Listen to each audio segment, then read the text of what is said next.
Bonjour à toutes et bonjour à tous, j'espère que vous allez bien. Alors, aujourd'hui, je vais revenir sur ma dernière vidéo que j'ai faite, qui s'appelait Fantômes, énergie négative et tout ça. J'ai reçu alors beaucoup de mails. Alors, je vais répondre. Alors déjà, toutes les personnes qui m'ont dit, Monsieur Roussel, on adore faire les brocantes, les vides-greniers, tout ça. On va plus oser acheter parce que vous avez dit que la vaisselle, elle était chargée, les bijoux étaient chargés. Je reprends. Il ne faut pas vous laisser influencer par qui que ce soit, ni par moi, ni par personne. Je vous ai expliqué simplement comment ça fonctionnait. Alors, si vous achetez de la vaisselle, c'est pas grave, je vous ai expliqué, vous lavez. Alors, soit on part, après, il y a une qui m'a dit aussi, ouais, vous avez dit que la chose, ça ne servait à rien dans une autre vidéo. Oui. Tout ça, c'est des rituels qui, pour moi, qui ne détient pas la vérité, ça ne sert à rien. Que vous mettiez de l'encens, de la sauge ou du papier d'Arménie, ça sent bon, c'est tout. Ce qui est très important, c'est l'intention que vous allez y mettre à nettoyer votre truc. Donc, nettoyez votre saladier que vous avez acheté, où les gens se sont peut-être engueulés en mangeant la salade, ou vous faites des horreurs, ou vous envoyez des méchancetés.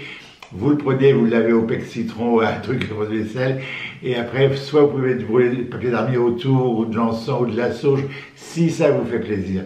Mais ce qui compte, c'est l'intention que vous allez y mettre en prononçant une phrase comme la mienne ou d'autres que vous inventez. Ce qui n'a pas lieu d'être sur cet objet s'en aille tout de suite, et je lui souhaite beaucoup de bonheur. Alors une phrase dans ce style positif pour nettoyer l'objet. Voilà. C'est tout simple. Alors, continuez à faire les vides-greniers, continuez à faire tout ce que vous voulez, ne vous laissez influencer par personne, mais il faut savoir que les objets ont une mémoire. Quant aux pierres, alors que ce soit des pierres précieuses, mais alors, sur les brocantes, on trouve vraiment des diamants, hein, mais ça peut arriver, ou des pierres semi-précieuses, ou simplement des pierres de rivière. Les pierres, elles sont très chargées. Il faut absolument les nettoyer. Ça, c'est très important. Alors, la sauge, l'encens, le papier d'Arménie, ça va renforcer. Alors là, on m'a demandé l'encens pontifical ou l'encens blablabla. L'encens que vous voulez, celui que vous trouvez bon à l'odeur, voilà. C'est tout. Mais l'intention dans le bijou et dans la pierre, tout ce qui n'a pas lieu d'être sur cette pierre s'en aille. Que la lumière arrive sur cette pierre, que le noir s'en aille. Voilà, c'est tout. Alors, je vais vous raconter une histoire par rapport à une pierre. J'ai un ami qui, il y a quelques années, avait acheté une pierre chez un antiquaire, une bague. La bague, c'était un cabochon qui s'ouvrait. À l'intérieur, il y avait des petits rubis rouges, et une croix du Christ, et d'autres pierres blanches, style, moi j'ai c'était des bouts de verre, mais style semi-diamant, comme ça. Et quand il l'a acheté, donc c'était un métal, il la mettait que pour sortir dans des soirées, parce que c'était un gros cabochon, on voyait que ça. Mais il l'avait chez lui, et depuis ce jour où il l'avait chez lui, il n'y a eu que des petits problèmes. Santé, accident, un petit peu accident de travail, un petit peu accident d'automobile, que des petits trucs, le ballon d'eau chaude qui coule, bref, que des horreurs. Donc il ment pas, mais moi je vous dis, je crois qu'est-ce que je vois. Donc, voilà. Et puis on part en vacances ensemble, où est-ce qu'on va? On allait dans l'Ardèche à l'époque, voilà. Et il me dit, ah, j'irais bien voir une voyante. Comment, quand on arrive dans une région qu'on va voir une voyante et qu'on ne connaît pas, qu'est-ce qu'on fait? Un tuyau, vous allez chez la coiffeuse du village ou de la petite ville où vous êtes, et vous rentrez. Et moi, je suis rentré dans une coiffeuse. Alors quand elle m'a vu, son cheveu, elle s'est dit, voilà, qu'est-ce qu'il va vouloir ce touriste? Je lui ai dit, rassurez-vous, je veux rien, je ne vais pas vous braquer, je vais simplement vous demander ce que vous connaissez une voyante. Et elle a éclaté de rire, mais elle me dit, pourquoi vous me demandez ça? Parce que dans les salons de coiffure, on a toutes les adresses qu'on veut. Et elle m'a donné une adresse d'une voyante dans la région, et on y est allé avec mon ami. Et moi, je suis passé le premier, bon, elle m'a raconté des petits trucs... mais ça fait toujours plaisir, des petits trucs sympathiques, mais pas... Puis j'avais rien à savoir en fin de compte. Mais mon ami, lui, voulait savoir plein de choses. Et il voulait savoir pour son travail, pour le restaurant qu'il avait. Et vous savez, quand on connaît bien les gens, c'est très dur. Donc j'ai pas assez de recul pour faire de la voyance aux gens que je connais, aux copains, aux amis, voilà. Donc, elle lui fait sa voyance. Et à la fin, en plus, ce jour-là, il avait sa bague dans sa poche. Et il lui dit, je vais vous faire voir un objet. Donc il lui fait voir la bague et elle fait, oh là là, enlevez-moi ça tout de suite de mon bureau, remettez ça dans votre poche. Elle lui dit, votre bague, elle est hyper chargée, hyper négative. Et il lui dit, oui, Elle lui dit, depuis que vous portez cette bague, il doit y avoir des petits trucs qui ne sont pas normaux, qui se passent, des petites contrariétés. Donc elle lui dit, vous allez me vendre, vous séparez ça tout de suite. Hop, on met ça dans le sac, on rentre à Paris, et à Paris, on va chez un commissaire-priseur, on lui demande, donc il observe la bague, qui avait une grosse valeur en fin de compte. Hein. Il n'avait pas payé cher sur la brocante, mais elle avait une grosse valeur. Il nous dit, on va la vendre, ok. Et 3 mois après, il revient, le commissaire-priseur, non, on va chez le commissaire-priseur, et là, il nous dit, invendable, personne n'en veut. Bon. Eh bien, moi j'ai dit, on n'a qu'à la brader le moins cher possible. On la met à un prix mais dérisoire. Hein. Je ne sais plus combien c'était, mais c'était, je sais pas, peut-être 50 €, enfin un truc, alors qu'elle avait une grosse valeur. Personne n'en voulait de cette bague. Donc le commissaire-priseur a dit, je vous la rends. On lui a dit, non, non, vous la gardez, vous en faites ce que vous voulez. Et on s'est séparé de cette bague. Maintenant, c'est le commissaire-priseur qui a la bague, je ne sais pas s'il arrive ou pas. Voilà, et depuis, tout va bien. Donc les pierres ont un pouvoir, c'est ça qu'il faut comprendre et faire très attention. Voilà.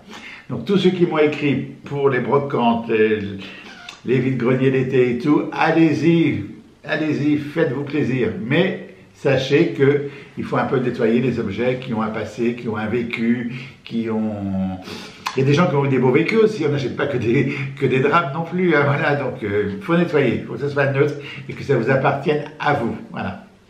Avec votre encens, votre papier d'Arménie, votre sauge verte, rouge, tout ce que vous voulez, l'intention compte, ça c'est très important, voilà. Après, j'ai reçu des courriers parce que j'ai annoncé que j'étais marié. Alors, j'ai reçu beaucoup de vœux, puis quelques courriers un peu désagréables, mais ça fait rien. Au moment où les gens l'écrivent, ça leur fait tellement plaisir qu'ils sont heureux de l'écrire. Donc, moi, ça me contente du moment qu'ils ont été heureux au moment où ils l'ont écrit. Alors, il y a une dame qui m'a posé une question intéressante. Elle m'a demandé si dans l'incarnation, on décidait, quand on venait au monde, si on allait être homosexuel ou hétérosexuel, ou asexué, ou transgenre, enfin bref, voilà. Alors, je sais qu'elle m'écoute, et d'autres doivent se poser la question, c'est pour ça que je réponds comme ça. On dit, mes consoeurs et mes confrères le disent, on dit que l'on choisit sa vie, sa piste d'atterrissage, donc la famille où on va aller, c'est ce que l'on dit, c'est ce qu'ils disent. Moi, tant que je n'ai pas la preuve, je ne sais pas. Alors, est-ce qu'on choisit des parents qui vont nous battre? Est-ce qu'on choisit... Alors, il y a toutes les... Je sais que dans tout ça, ça va toujours le même problème. Ouais, mais c'est pour récupérer d'une vie passée, on a fait... Ça, ouais, ça me saoule, j'y crois pas. Moi, je m'occupe de ce que je vis aujourd'hui. Je sais que pour les grands traumatismes, les gens qui ont beaucoup de problèmes, qui se basent sur leur vie antérieure pour se dire qu'ils ont fait du mal dans une vie antérieure et tout ça... Et si ça peut les aider à supporter cette vie-là où ils ont des problèmes, pas de souci. Mais si ça les traumatise, et c'est plutôt le genre de choses où ça les traumatise. Hein, voilà. Donc je ne sais pas. Voilà. Alors est-ce qu'on choisit de devenir homosexuel ou pas? Je ne sais pas. Et après elle me dit, est-ce que ça fait partie de notre karma? Honnêtement, c'est pas moi qu'il faut demander.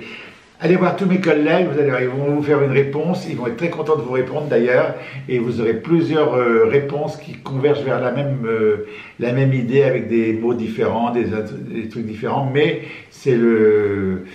ça passe, voilà, vous aurez des réponses, voilà. Alors dans cette vidéo aujourd'hui, vous n'aurez pas de publicité, ça va en soulager quelques-uns, mais j'ai vu que vous avez demandé de regarder toutes les publicités parce que ça me faisait un peu d'argent. Vous avez fait parfait, donc cette fois-ci vous n'avez pas de publicité. Pour cette deuxième partie, je vais vous présenter une vidéo sur les tarots que je fais sur ma page Tarot et Oracle. Voilà, et je vous dis à très bientôt après pour d'autres vidéos.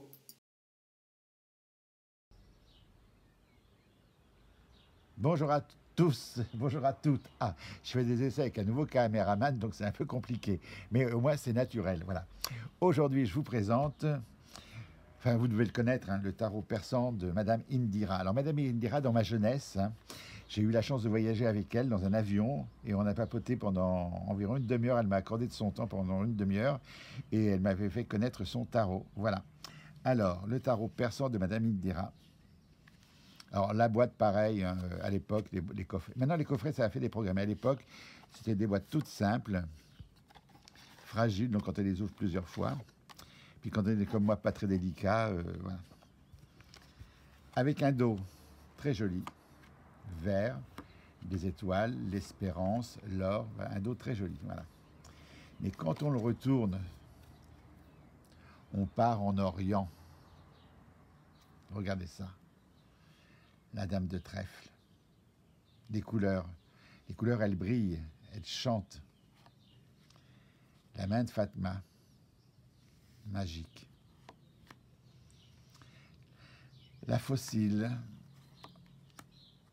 Alors je vais éviter de trop parler, comme on me le reproche toujours, mais je suis plus fort que moi, je vous aime tellement que je parle. Voilà. La naissance, le bébé là qui arrive, le voyage, les hirondelles, les bonnes nouvelles qui arrivent. Ah, le chef, le patriarche qui dirige. Le turban, qu'il est bien protégé. Il a bien mangé parce qu'il est bien rond, il est assis. Il a tout le matériel pour fumer, les clous, les fleurs.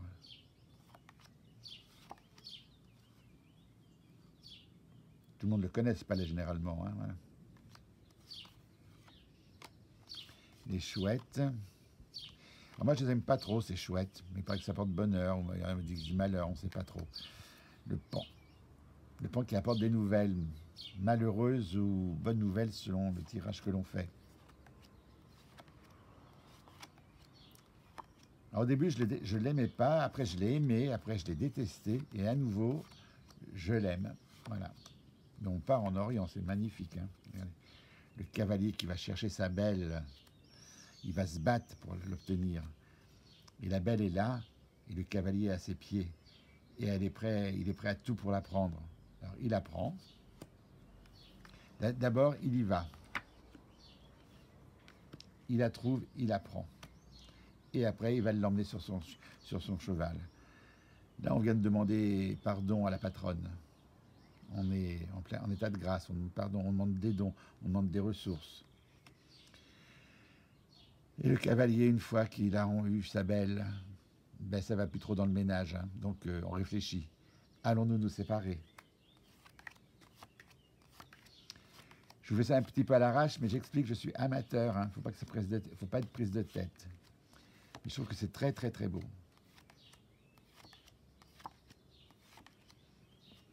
Et voilà, le cavalier qui avait pris sa belle et qui l'emmène dans la vie. Ils vont s'aimer. Il y a toujours un peu des jalousies qui arrivent par derrière. Hein, voilà. Elle va essayer de s'arranger pour le reprendre.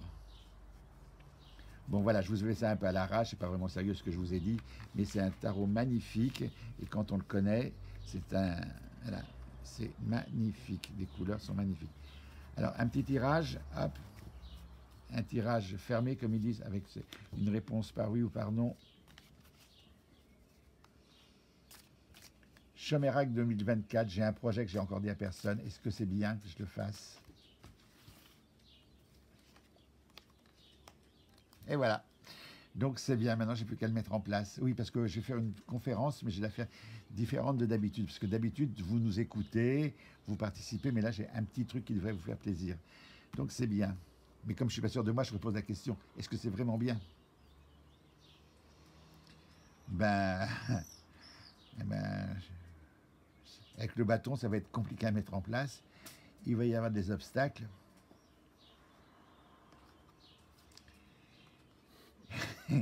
Mais c'est un changement total, hein, c'est pas la mort. J'efface la manière dont je travaillais pour repartir vers autre chose. Voilà. C'est pour ça que quand vous faites une question, comme je viens de faire, il faut rester sur la réponse. Il ne faut pas chercher à l'analyser. Après, vous ferez de la méditation et vous aurez les réponses.